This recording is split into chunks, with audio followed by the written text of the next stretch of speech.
ছোট্ট একটা কম দিচ্ছি ঠিক মতো কত করছে টাকা ফেরত দে আমার 2000 টাকা দাও মেকআপ কখন আইছো? মাত্র আসছি। আর এগুলো কি রাখছো বাসার ভিতরে?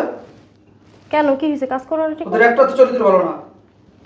কি বলতেছো এগুলা কি করছো জিগাও কি রে কি করছস রে না ম্যাডাম আমরা কিছু করি নাই।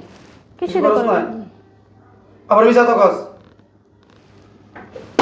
কি করছে বলো আমার গিয়া সাজ্জা ভিতরে আমার রুমে টানাই রুমে আও আমার লা থাক বড়া। এগুলো একদম মিছা কথা। আর মিছা তো কস। শয়তান জানি কোনকার। কি বলতেছো এগুলা তুমি কি বলতাছি? কি এই রে দোনটার বাদ দিবা। এই না, শোনো। ম্যাডাম, একদমই সাদা। দোনটার বাদ দিবা কাজতে। আচ্ছা ঠিক আছে তুমি যাও এখন অফিসে যাও আমি দেখতাছি যাও দেখো কিন্তু আচ্ছা ঠিক আছে তুমি আমি যেন যাও অফিস থেকে আইসা না ওদেরকে না দেখি। ঠিক আছে তুমি যাও আমি দেখতাছি যাও আমি কি আসি। একটা অবস্থা। আচ্ছা যাও তুমি এখন অফিসে যাও আমার দেখলি কি মোরামুরি আমার কাছে কি মোরামুরি বাইং মাছের মতো মোরামুরি করে। এই তোর মির্কি বেরাম আছে? হ্যাঁ? আচ্ছা আমার- তুমি যাও না আমি দেখতাছি তো আমি বিষয়টা দেখতাছি তুমি যাও